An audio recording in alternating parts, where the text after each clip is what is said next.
My cousin was broke and asked if I could help him with rent for just 2 months. I paid his landlord directly. When I went to visit, a stranger opened the door. My cousin had subleased the apartment for profit. When I asked why, he said, "You're a safety net. That's what you're good for." I froze his bank transfer. He showed up at my work screaming.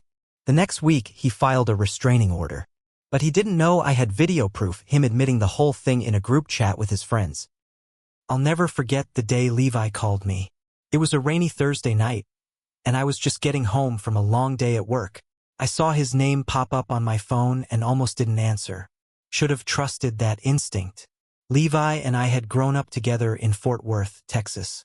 We weren't best friends or anything, but we spent plenty of holidays and summers side by side. He was always the one sneaking beers at family parties, bragging about dumb scams he pulled in high school and somehow getting away with everything. Meanwhile, I was the boring cousin, the responsible one.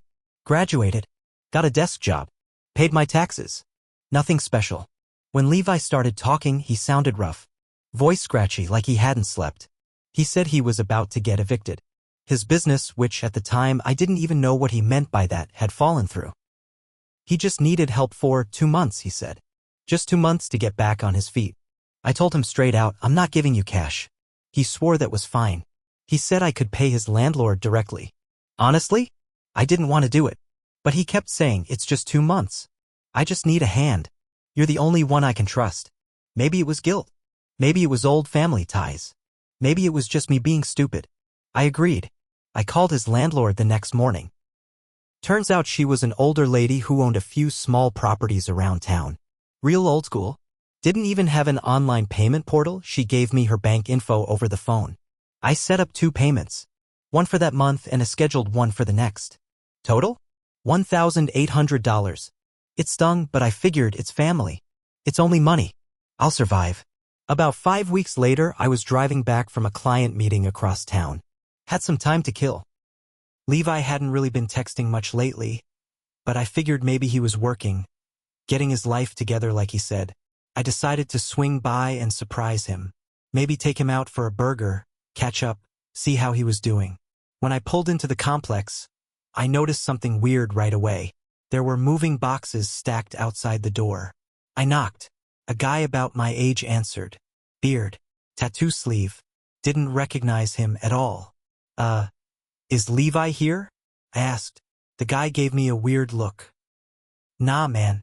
I'm renting this place." "Who are you?" I told him I was Levi's cousin. The guy laughed, real dry. "Dude, Levi doesn't live here. He sublet it to me. I found it on Facebook Marketplace." I stood there, blinking like an idiot. Then he said something that really hit me. "Yeah, paying him $1,400 a month. Pretty good deal around here." $1,400 a month. And I had been paying the landlord $900 a month for Levi. This guy was making $500 profit every month. Off me. I thanked the guy, trying to hold my face together, and walked back to my car. I sat there for a solid 10 minutes, just boiling. Levi hadn't just screwed me. He planned this. He used me. That night, I texted Levi, told him we needed to talk. He responded with a thumbs-up emoji. I almost threw my phone across the room. We met at some cheap diner off the highway. He strolled in like he owned the place, wearing sunglasses even though it was nighttime. Before I even said anything, he sat down across from me, grinned, and said, "Relax, man. It's not a big deal." I stared at him. "Not a big deal?" I asked him straight, "Did you sublet the apartment?" He leaned back, arms wide, like he was showing off. "Yeah. So what? You're a safety net. That's what you're good for." I couldn't even speak at first. I just stared. He went on like it was nothing. "You make good money. I don't. What's the big deal? You don't even miss it." At that moment I realized Levi didn't feel bad. He didn't feel anything. I told him right there, "The deal's off." He just laughed. "You already paid, dummy." But he was wrong. The second month's payment hadn't gone through yet. It was scheduled, but not completed. I went home that night, logged into my bank, and froze the transfer. The next day, Levi's landlord called me. She was furious at first, thinking I had bailed. I told her everything. The sublease, the scam, the guy living there. She thanked me, then told me she was going to evict Levi's tenant and report him for fraud. I thought that was the end of it. I was wrong. 2 days later, I was at work when my desk phone rang. Reception said there was a disturbance in the parking lot. I looked outside and there was Levi screaming. I mean full-on screaming. Calling me a backstabber. A thief. A piece of crap. Coworkers were staring. Some recording on their phones. Security came and escorted him off the property, but the damage was done. He wasn't finished either. The next week, I got served papers at my house. Restraining order. He claimed I was stalking him, harassing him, threatening him. He lied. But what Levi didn't know was that about a month earlier he had bragged about his little scam in a group chat with some old friends. Even sent a voice memo saying, "Clear as day, man, my cousin's such a sap. He paid my rent and I'm getting paid twice." It's too easy. I had saved all of it. Screenshots, recordings, messages. I took it straight to my lawyer. Court day came. Levi showed up looking all pitiful. Bandaged hand, no idea why. Limping slightly, probably trying to play up the victim act. He got up and told the judge that I was unstable, obsessed with him, and dangerous. He said he was terrified for his life. Then my lawyer stood up, handed the judge a folder, played the voice recording. There was Levi's voice, loud and clear, laughing about scamming me, calling me his safety net. The judge's face went completely blank. She didn't even look at Levi after that. Restraining order? Denied. Instead, Levi was ordered to pay me back the full amount plus my legal fees. But that wasn't even the worst part for him. His landlord slapped him with her own lawsuit for fraud, subletting without permission, and damages to the unit the guy he rented to had trashed the place. By the time it was all said and done, Levi was drowning. No job. No car. Living back with his parents. Burned almost every bridge he had. And me? I walked away clean. The best part? When he tried to ask for one more favor a few months later. I didn't even answer. You'd think that would be the end of it. But people like Levi? They don't just fade away quietly. About a month after court, I started getting weird calls. No caller ID. Always late at night. Sometimes it would just be breathing. Sometimes someone would whisper my name and hang up. At first, I brushed it off. Probably Levi being a child. But then things started getting worse. One night, I came out of work to find both my car tires slashed. Not one. Both. Right there in the parking lot. Cops said without cameras there wasn't much they could do. I knew it was Levi but couldn't prove it. I tried to stay calm. Didn't rise to it. But then it got personal. One Friday night, I came home from work and my neighbor, Mr. Dillard, an older guy who lived across the hall, stopped me. "Hey," he said, kind of hesitating, "someone's been hanging around your door when you're not home." I asked what he meant. He said a man, scruffy-looking, wearing a hoodie, had been loitering by my door a few times that week, pretending to be on his phone, sometimes just staring at my apartment. Mr. Dillard had called building security once, but by the time they showed up, the guy was gone. I thanked him and installed a security camera above my door that night. 3 nights later, it caught Levi. Clear as day. He wasn't trying to break in. He wasn't vandalizing anything. He was just standing there, staring at the door. For almost an hour. Watching. Waiting. I saved the footage and took it straight to the police. Filed a harassment report. They said they couldn't arrest him yet, but if he trespassed again, I'd have a case. Meanwhile, Levi kept spiraling. Mutual friends started reaching out. Apparently, he was telling everyone that I ruined his life. That I set him up. That I manipulated the court system against him. He painted himself as the victim. Said I was obsessed with destroying him. It was almost impressive how fast he twisted everything. Some people actually believed him at first. I lost a few old friends over it. Not that I really cared by then. The ones who mattered? They knew the truth. Then Levi made his biggest mistake yet. He broke into my car. It was dumb. Real dumb. There were cameras now all over the work parking lot, thanks to his last stunt. They caught him smashing the window with a brick, rummaging through my glove box. Problem for him? I didn't leave anything valuable inside. Problem for me? The window cost $500 to fix. Problem for Levi? The cops arrested him the same night. Charged him with breaking and entering, vandalism, and harassment. This time, there was no judge willing to listen to his sob story. He spent 3 nights in county jail before his parents bailed him out. By the time his court date rolled around, he was pale, thin, and shaking. He tried to make some excuse about mental health issues. Claimed he didn't remember doing it. Didn't matter. The judge gave him probation and a restraining order, this time against him. He couldn't come within 500 feet of me, my home, or my job. One more screw-up and he'd be looking at real jail time. You'd think it would stop there. You'd think. But not Levi. He had one last dirty trick to play. And this one almost worked. After the court-ordered restraining order, life actually started to settle down a little.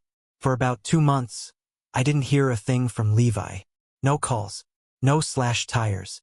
No late-night breathing on the phone. It was almost enough to make me think maybe he'd finally gotten the message. Then I got a letter in the mail. At first, I thought it was junk. No return address. Handwritten. Inside was a folded-up piece of notebook paper, like something a middle schooler would pass in class. It said, "I always land on my feet. Watch your back." No signature. But I knew who it was. I took the letter to the police. They said because it wasn't a direct threat, there wasn't much they could do unless Levi violated the restraining order again. But it put me back on edge. I tightened my security. More cameras. Changed my work schedule so he wouldn't be able to guess when I'd be home. Told my manager and HR everything, just in case. I even started carrying pepper spray, which felt stupid but made me sleep a little better at night. Another month passed. Nothing. I started breathing again. Started thinking maybe Levi had gotten bored and moved on. That's when the real twist dropped. One Monday morning, I came into work like normal. Sat down at my desk. Logged in. And my email account was locked. Weird, right? I thought maybe it was an IT glitch. Happens sometimes. I called the help desk. They told me I'd been suspended, pending an internal investigation. I laughed at first. Thought it was a joke. It wasn't. Apparently, someone had sent anonymous emails to my company's ethics hotline, accusing me of fraud, harassment, and theft. Detailed stuff. They accused me of using company funds for personal expenses. Said I was abusing my access to private information. It looked real bad. The company took it seriously. They had already launched a full investigation, pulled my access, froze my accounts, put me on leave. I couldn't even get my emails to prove my innocence because everything was locked. I sat there, staring at my HR rep, realizing Levi had set me up. Here's the thing, though. Levi was lazy. He always was. And stupid. The emails? They came from a fake account. But he used the same username he always used for his Xbox Live account back in the day. A dumb, weird, unforgettable name. I caught it right away when my lawyer pulled the email headers. Then we checked the IP address. Guess where it traced back to? His parents' house. Same house where Levi was living. When we took the evidence to my employer, they moved fast. They cleared me within a week. I got a formal apology. My boss, who had been skeptical of me at first, even said, "Man, you really pissed someone off bad." Yeah. No kidding. But Levi wasn't as lucky. We took everything, the letter, the emails, the IP trace, to the police. Filed for charges of harassment, filing false claims, and violation of the restraining order. It took a little time, but they picked him up again. This time, he didn't get a slap on the wrist. No more probation. The DA was tired of his games. They pressed for jail time. Last I heard, Levi was sitting in county jail waiting for a court date that didn't look good for him. Facing real time. Not months. Years. And even better? Because the anonymous emails included false accusations to my employer, I had the right to sue him for damages. Which I was absolutely planning to do. Because after everything, he needed to learn. Safety nets are made to catch you once. Not forever. The months leading up to Levi's trial were quiet. No calls. No letters. No slash tires. It almost felt peaceful. I focused on work. Finally felt like my life was getting back on track. But inside, I was still pissed. Still carrying it. It wasn't just the money Levi stole. It wasn't just the lies or the threats or the public scenes. It was how he looked at me, that night at the diner, like I was nothing more than a tool to him. A wallet with legs. A safety net. I wasn't about to let that be the last word. So when my lawyer told me we had a strong case for civil court, not just criminal, I said yes. I wanted to hit him where it would hurt the most. His future. We filed the lawsuit right before his criminal trial. Damages for harassment, emotional distress, loss of wages from the work investigation. Every cent. And here's the part that actually made me smile, because Levi was already facing criminal charges. He couldn't afford a real lawyer. He had to use a court-appointed one. Meanwhile, I had a full legal team. The difference showed. Bad. The criminal trial was quick. The jury didn't even need a full day. Guilty on all charges. Sentenced to 18 months in county jail, no chance of early release. The judge told him straight, you had chance after chance to make things right. You chose to double down. Actions have consequences. His mom cried. His dad sat there stone-faced. Levi? He didn't even look at me once. Didn't say sorry. Didn't show anything. Just that same smug face he always wore. The civil case came next. He tried to delay it. Tried to argue he had no money. Didn't matter. The court awarded me the full amount I asked for, $28,000. It was more than just what he cost me. It was a message. When he finally got out of jail, he'd have debt waiting for him. Real, crushing debt. Garnished wages. No car. No apartment. No credit. Nowhere to run. I thought that was the end. I really did. But sometimes revenge has a way of leaving scars on both sides. Because after everything was said and done, I realized something ugly about myself too. I hadn't just wanted justice. I had wanted him to suffer. And part of me liked watching him fall. It made me realize something. When you let hate live in you too long, it changes you. Makes you colder. Harder. Less trusting. I didn't turn into Levi, but I lost a piece of myself along the way. Some nights, even now, I wonder if it was worth it. But then I think about that night at the diner. Think about him saying, you're a safety net. That's what you're good for. And I know I'd do it all again. Because the thing about safety nets? Sometimes they snap. And the fall is a lot harder than you think.